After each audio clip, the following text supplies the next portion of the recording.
Halo, selamat sore. Bertemu kembali dengan saya, Agus Andi Subroto di AAS Channel. Teman-teman semua, di sore yang indah ini menjelang perjalanan menuju ke waktu maghribnya, saya ingin menyampaikan satu topik yang sangat luar biasa. Terutama topik ini benar-benar menginspirasi saya sendiri, dan harapannya juga nanti bisa menjadi pemicu, pendorong ya teman-teman semua, terutama untuk generasi muda, teman-teman mahasiswa ya, yang masih sangat panjang jangkahnya, langkahnya di masa depan. Judulnya berbunyi begini: berani bermimpi, berani berjuang, dan berani gagal. Nah,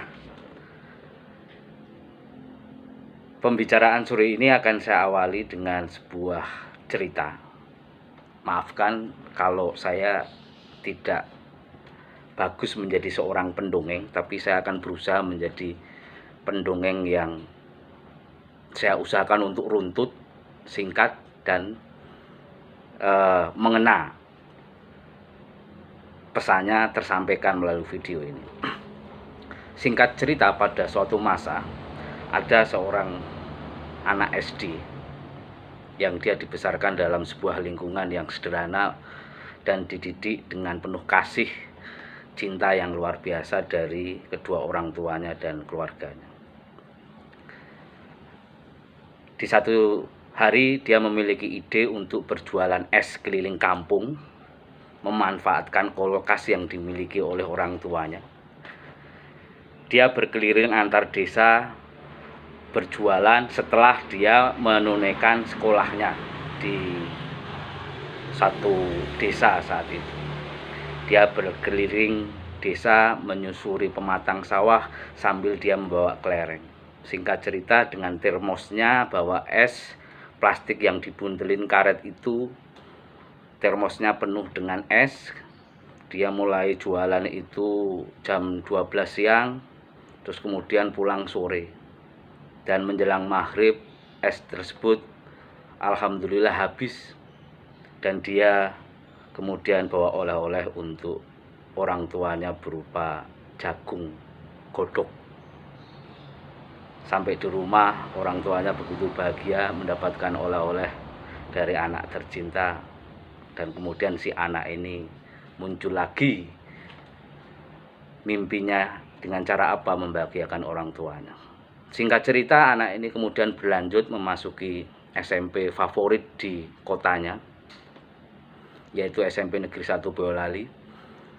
Dan setahu saya ceritanya hanya dia saja di kelurahan tersebut yang diterima, dan misinya tidak lain adalah untuk membahagiakan orang tuanya. Singkat cerita, pada perjalanan dia di SMP, dia mendapat kepercayaan sebagai ketua kelas dan diberi banyak percayaan oleh guru-gurunya. Terus kemudian perjalanan si anak ini kemudian terus melanjutkan pendidikan di tingkat SMA, dan alhamdulillah juga diterima di SMA favorit di kotanya, di SMA Negeri 1 Boyolali. Perjalanan hidupnya sampai mengantarkan dia mungkin mendapatkan berbagai macam penghargaan, sertifikat, lomba-lomba banyak dia ikuti. Bahkan yang menariknya, secara fisik, secara wajah biasa saja, dia sangat pedenya untuk ikut lomba Mbak dan Mas saat itu di kotanya tercinta. Dan alhamdulillah juga menang juga gitu. Artinya sebenarnya ini hanya persoalan mental gitu. Sehingga dari cerita itu kita bisa dapatkan spiritnya nanti. Pada sebuah perjalanan dia harus melanjutkan ke tingkat pendidikan yang lebih tinggi, dalam arti adalah kuliah. Dan Tuhan kemudian juga mengabulkan mimpinya yang didasarkan oleh spirit untuk membahagiakan keluarga besarnya, keluarga tercintanya, terutama orang tuanya. diterimalah dia melalui proses penjaringan mahasiswa berprestasi atau PMDK. Jadi PMDK di era 90-an itu benar-benar jalur yang mentereng. Sepertinya prestasi itu benar-benar yang membuat terutama ibunya itu sangat bahagia sekali, dan dia sangat mengerti kemudian sebagai anak itu begitu terunyuhnya melihat kebahagiaan orang tuanya, terutama ibunya. Nah, mulailah perjalanan hidup yang sebenarnya sebagai seorang manusia dialami oleh anak ini. Meski saja di semester pertama pada saat kuliah S1 saat itu dia begitu kemudian bersemangat, sampai satu titik di semester kedua dia mengalami suatu pencarian jati diri. Kayaknya ada yang salah, karena semua yang saya cari berorientasi kepada akunya, dirinya sendiri. Saya harus berprestasi, harus menjadi nomor 1 dan lain sebagainya. Semua berorientasi kepada dirinya, sehingga singkat cerita dia baru mungkin diperjalankan oleh tuanya mengalami perjalanan spiritual. Sejak itulah kemudian kuliah dia mulai kemudian tinggalkan, tapi tetap statusnya sebagai seorang mahasiswa. Keliling Pulau Jawa dia kemudian lakukan untuk kemudian nyantrik kepada kehidupan, kepada guru-guru kehidupan, untuk kemudian menenangkan batinnya, mencari sesuatu yang kosong di dalam jiwanya untuk diisi oleh air kehidupan. Singkat cerita, perjalanan itu tidak mudah karena dia harus banyak keliling kota, banyak keliling daerah kan, untuk menemukan jati diri makna hidup yang sebenarnya.